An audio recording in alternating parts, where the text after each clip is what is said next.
My husband Kevin, who's been working abroad, was coming home for a short visit. We decided to host a dinner at the home where I live with my son Stephen and his wife Megan.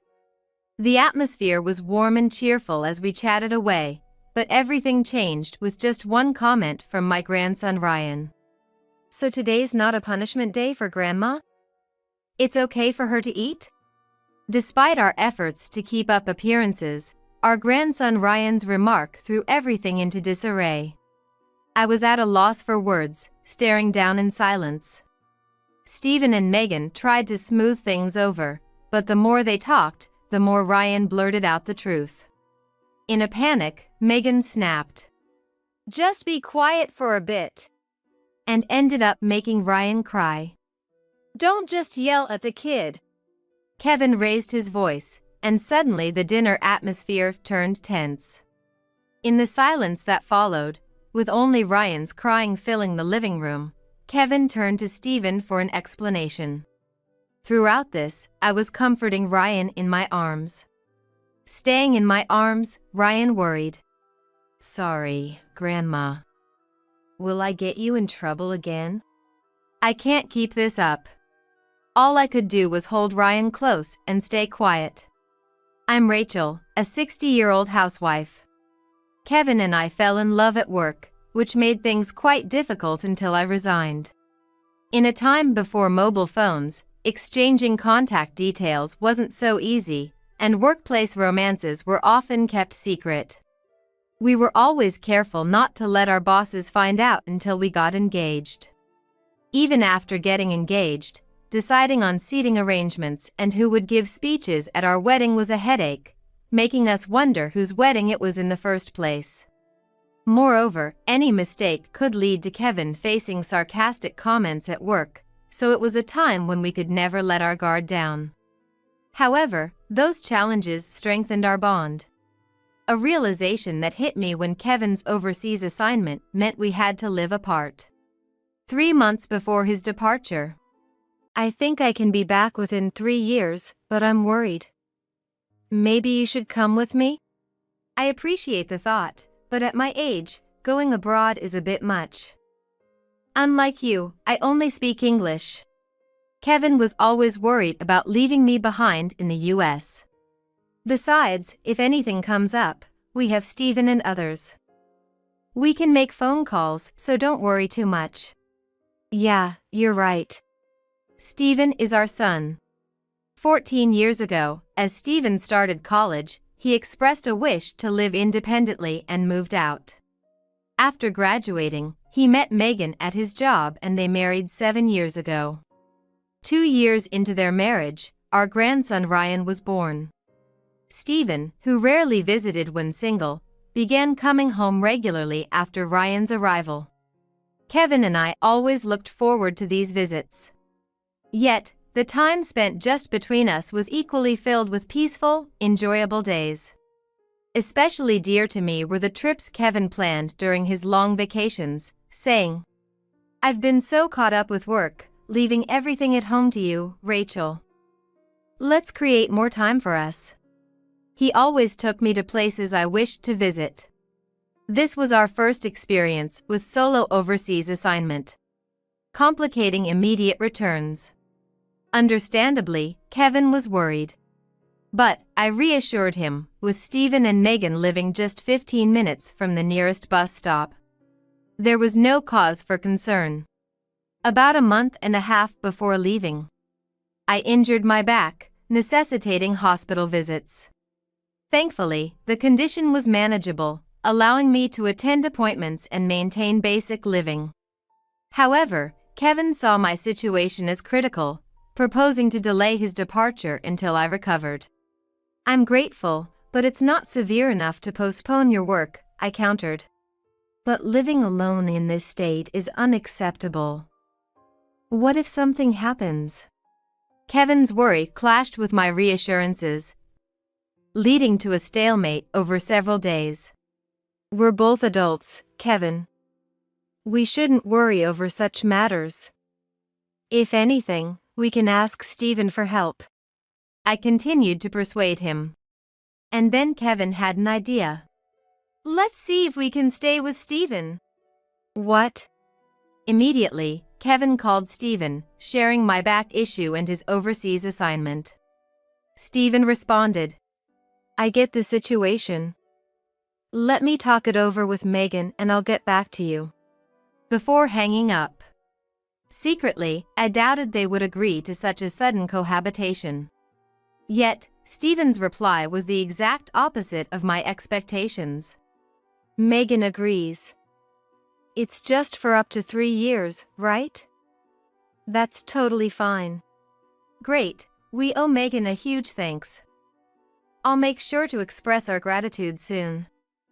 Steven, take good care of Rachel for me. Thus, under Kevin's insistence, moving in with Steven and Megan was decided. Megan worked as a chef in the same company cafeteria as Steven. A year ago, they opened their own restaurant, leaving their jobs to work hard together. Sorry for the inconvenience, especially with the restaurant just starting. We really appreciate it. A few days after deciding to live together, Kevin and I had a dinner with Steven and Megan. Seizing the moment while Kevin and Steven were chatting over drinks, I conveyed my words of apology to Megan. I thought it must have been a hassle for her to take care of her injured mother-in-law during such a crucial time for the shop to take off, for as long as 3 years. However, please don't worry about it. We're there for each other in times of trouble. Also, once you're feeling better, could you perhaps spend some time with Ryan every now and then? Megan said. I do send him to preschool, but it's hard to find someone to be with him from the evening to night. She explained, seeming apologetic. Understanding why Megan had agreed to live together, I realized she probably wanted me to keep Ryan company. Of course, I will. And if there's anything else I can do, just let me know. Don't hesitate, I said with a smile. Megan smiled back, relieved. At that moment, I was truly relieved not to be just a nuisance. Living together turned out to be more peaceful and comfortable than I had anticipated. I was grateful enough that they had agreed to live together, but they even prepared a room for me, saying there was a spare. Wanting to be helpful, I started to take the initiative to do the laundry, wash dishes, and pick up Ryan from preschool. Eventually, I even began cooking dinner, taking over for Megan, who often came home late due to prep work for the next day. Steven and Megan were always grateful, and I got to spend more time with the adorable Ryan.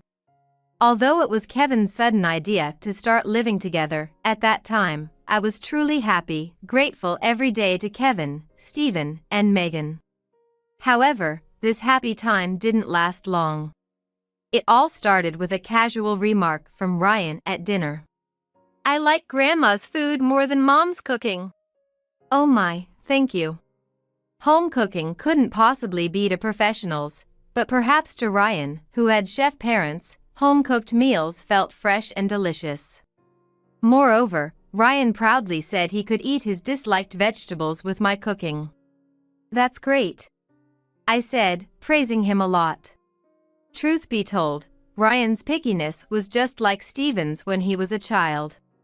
So, I just happened to make dishes that Steven liked, which Ryan also ended up eating. However, it seemed to trigger something.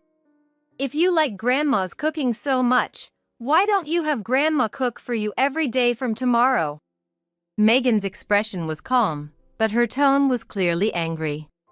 Both Steven and I felt it was better not to say anything unnecessary and continued eating in silence. But 5-year-old Ryan, oblivious to this. Really? Yay, Grandma's meals every day! He cheered. Seeing Ryan's reaction, Megan's mood worsened even more. And since then, I ended up preparing all the meals. Being a housewife originally, cooking was never a burden for me. The problem was Megan's increasingly sharp and glaring eyes as she watched Ryan and Steven enjoy the meals I prepared. Moreover, Ryan started asking for me in everything.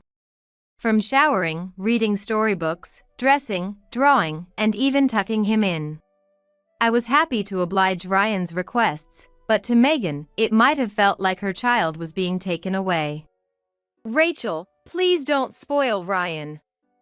This is exactly why I can't stand the elderly." "I'm sorry, I'll be careful." Before I knew it, Megan's attitude towards me became cold and filled with disgust.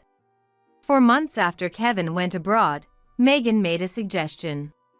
"As of today, instead of paying rent, you'll be taking care of all the household chores."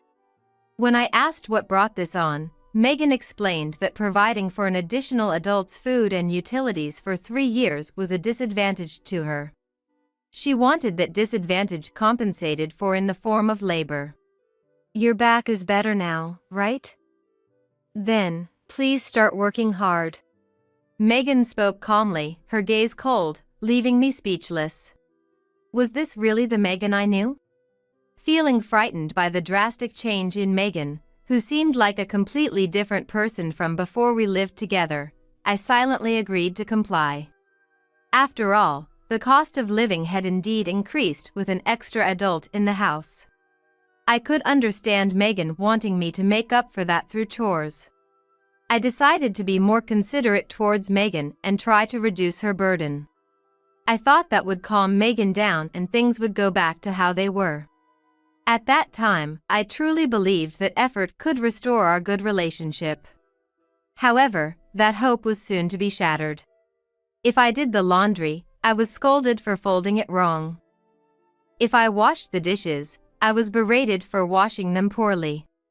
Moreover, whenever Ryan showed me affection, "She's bribing Ryan with food, trying to make him her ally," Megan would scorn me. No matter how careful or hard I tried, everything seemed to upset Megan. Yet, I kept doing the household chores diligently. The only solace was that Ryan and Steven always enjoyed my meals, leaving nothing behind. But even that displeased Megan. "What's so good about this old-fashioned home cooking? It's bland, looks dull, and I can't eat this." Saying so, Megan went to the kitchen, prepared a meal for herself, and ate alone. The atmosphere at the table then was as cold and rigid as if a ghost had passed through. Fearing what harsh words might come next, I stopped eating, and Ryan, perhaps lost his appetite in the chilly silence, left his meal unfinished that day. Dinner ended in silence for everyone, and the moment I stood up to clear the table. "Rachel, sit down for a moment." Megan stopped me with a low, cold voice. I sat down, disheartened, bracing for a scolding. And when I timidly looked at Megan's face, she was glaring at me more fiercely than usual. "I'm a professional. If I cook, it means there's a charge involved. Understand?" "Yes, I understand," I managed to reply, squeezing out my voice. "For making me cook outside of work, Rachel, you need a punishment." The word punishment sent a chill down my spine. I was already feeling heartbroken, and now I feared what more could happen. My fingertips were cold, and I felt an unpleasant sweat on my palms as I waited for Megan's words. Megan smirked maliciously and declared, "No meals for you tomorrow." She then left the living room. I was momentarily stunned by the absence of insults or harsh words. Is that it? It was the first time something ended so lightly, which made it all the more frightening. And the next day, when I truly experienced a day without being fed, I quickly understood the terror of this punishment.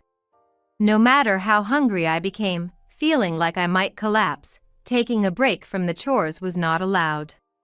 On top of that, I had to prepare meals for everyone, so my stomach was constantly growling. If I was sent to do the shopping, I felt like I might collapse on the side of the road from hunger.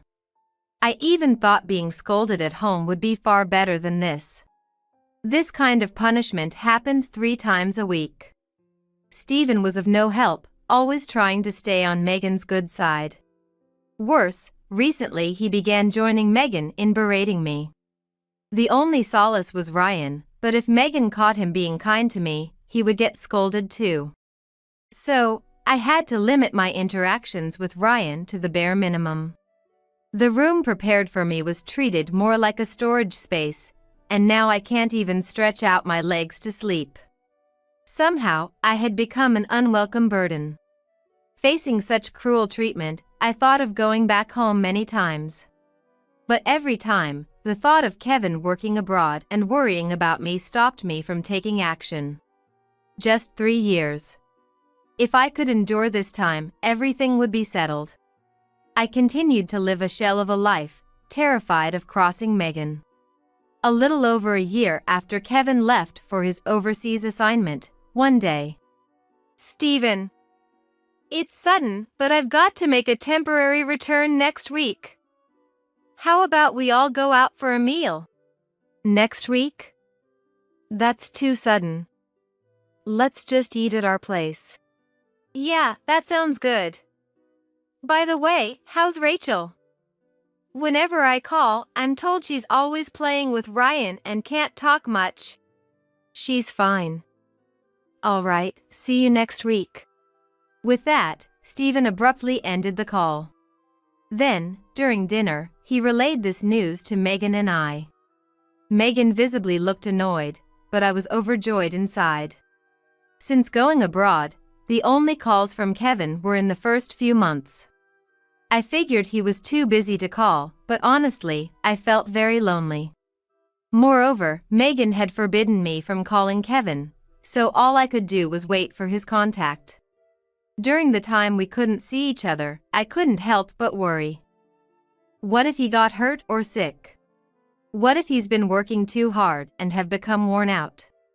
All these piled up worries about Kevin. I'll finally be able to check on him next week. For the first time in a long while, I felt revitalized. But Megan seemed incredibly irritated by my demeanor for some reason. "What's with that happy face? It's like you're making me out to be the villain." "What? What's gotten into you all of a sudden? Nobody's saying anything like that." "Shut up, don't talk back. You're getting punished today, too." Without understanding why, I was deprived of food again that day. And for the week until Kevin's temporary return, I was made to help with store preparations on top of house chores, and given heavy advertisements to distribute, with the instruction, "Don't come back until you've handed them all out." And I was kicked out of the house by her. The treatment was harsher than ever, leaving me nearly collapsing every day. What exactly did they dislike this time? I tried to think, but could come up with nothing due to exhaustion and hunger. I spent my days more cautiously than ever, watching Megan's every expression. Then, the long-awaited dinner with Kevin arrived. To welcome Kevin, whom I hadn't seen in a while, I prepared many of his favorite dishes. "Rachel, I've missed you. Haven't you lost some weight? You look a bit pale, don't you?" "Not at all. If anything, Kevin, you look like you've been accumulating fatigue." Kevin's sharp observation unsettled me. Since my temporary return had been decided, the past week had been filled with punishment, alongside an extreme increase in chores and labor, to the point where I felt I might collapse at any moment. However, determined not to worry Kevin, I desperately hid how unwell I felt. Yet, Kevin, still harboring doubts about my change, pressed further. "I've been calling Rachel a lot, but she hardly picks up. Did something happen over there?" "Wait, a lot? How much is a lot?" "Since I went abroad, I've been calling at least twice a month. But every time, I'm told Rachel can't spare a moment." Hearing that Kevin had been calling so frequently was news to me. As I stood there, stunned, Stephen and Megan appeared from the back of the house. With smiles, they welcomed Kevin and led him to the living room. There, Ryan, waiting eagerly, jumped into Kevin's arms. Kevin was delighted to reunite with Ryan after more than a year. For a moment, that heartwarming scene made me forget the conversation I had with Kevin upon his arrival. And just like that, Megan initiated the start of the dinner party. While everyone took their seats at the table amidst a cheerful atmosphere, I found myself standing a bit away from the table, alone, as was my habit. Seeing this, "Rachel, what are you doing? Come sit down, please," Megan called out in a fluster. Realizing my mistake, I hurried to take a seat. Kevin watched this with a curious eye, worrying about making more mistakes and possibly facing worse treatment later. I decided to stick close to Kevin, focusing on serving food and drinks. Thanks to that, the rest of the meal went smoothly without any mishaps. Just when I felt relieved that I might get through this, Ryan mentioned as if remembering something. "So today's not a punishment day for Grandma? It's okay for her to eat?" Seeing Ryan's smile, Stephen and Megan's faces went pale instantly. Their hands and shoulders trembled slightly, and their gazes were restless. It was a suspicious scene to any observer, but the two managed to force smiles and desperately tried to cover up Ryan's remarks. However, the more they talked, the more Ryan blurted out the truth next to them. In a panic, Megan finally snapped, "Just be quiet for a bit," scolding Ryan and making him cry. Then Kevin, who had seen that, "Don't just yell at the kid like that." He raised his voice. The dinner party atmosphere turned tense in an instant. In the silent living room, only Ryan's crying echoed as Kevin, with a voice deeper and heavier than I'd ever heard, called Stephen to explain the situation. "Earlier, when I talked to Rachel, she said she didn't know about the twice-a-month calls. What's all this about?" "Well, Faced with Kevin's imposing attitude for the first time, Stephen faltered. With Stephen's hesitation, Kevin demanded an explanation even more sternly. Eventually, realizing he couldn't dodge the question, Stephen confessed everything about how Megan and he had treated me. All the while, I was comforting Ryan, holding him close. I thought Megan might scold me later, but I couldn't leave Ryan crying. In my arms, Ryan said, "Sorry, Grandma. Will I get you in trouble again?" Concerned for me, I stroked Ryan's head gently. "Don't worry. You've done nothing wrong," I could only say. Time passed, and having heard everything from Stephen, Kevin was overwhelmed with disappointment. It was unbelievable for him that Stephen and Megan had conspired to use me like a housekeeper. Especially since it was Kevin himself who had proposed we live together, the shock must have been immense. "I thought I could trust you two to look after Rachel. That's why I even helped with the startup funds for the shop. What were you guys thinking?" After a long thought, Kevin proposed we end the living arrangement to Stephen and his family. He also insisted that all the living expenses sent during our cohabitation be refunded to me immediately. Hearing this, I couldn't help but exclaim, "Wait, what living expenses are you talking about? You mean you weren't told about this either?" Seeing me nod, Kevin looked even more disheartened and glared at Stephen and Megan. According to Kevin, when he proposed living together, it was agreed that he would send $500 every month for living expenses.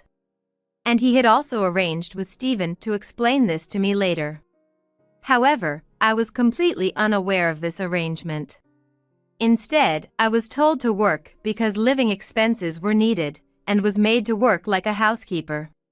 When Kevin learned of this, he called Stephen over in that deep, heavy voice of his. "Everything. The store's startup funds and the living expenses. Pay me back every cent." Hearing this, Stephen and Megan turned pale again and started apologizing to Kevin. And Megan explained to Kevin that the store, which had been open for about 2 years at this point, was struggling as sales were not picking up. Amidst this, she had vented her jealousy and frustration on me for living a laid-back life with Ryan. Meanwhile, Stephen confessed his desire emerged to keep the monthly remittances for themselves. To prevent their treatment of me from being exposed to Kevin, they had avoided passing the phone to me. After laying everything out, the two acknowledged their faults and pleaded with Kevin to change their ways, but Kevin's anger was far from subsided. Taking me home, Kevin managed to reclaim all the money he had lent Stephen and Megan during his temporary return. Before leaving the country, he used some of that money to book me a hotel. I'll sort things out with the company so I can return to the States soon. Stay here until I get back, it's safe with the staff around. Despite thinking home would have been fine, I didn't want to worry Kevin further and accepted his suggestion. Living in the hotel turned out to be very comfortable, rejuvenating my spirit and body remarkably. Less than a month later, Kevin truly returned back to the States. The hotel bill by then was astonishing, but Kevin was delighted to see my improved complexion. Could there be anyone else who would care for me this much? I felt profoundly lucky to have met and married Kevin. After returning home, Stephen and Megan began to visit frequently, pleading with Kevin for financial support again. However, the trust once lost could never be regained. Their situation worsened as customers decreased even more than before, and they struggled to repay the debts incurred to refund Kevin. Eventually, Stephen and Megan's store closed down after a brief 2.5-year run. Defeated by their dreams and their relationship turned sour, they divorced as the store closed. Megan, claiming she could no longer see Ryan as dear, packed her belongings and left alone. After dealing with the store's debt and Ryan's upbringing, Stephen found a new job and started working hard to turn things around. Wanting to support Stephen in any way I could, I began looking after Ryan again. Of course, I provided no financial support, but on days when Stephen worked late, Ryan would stay at our house.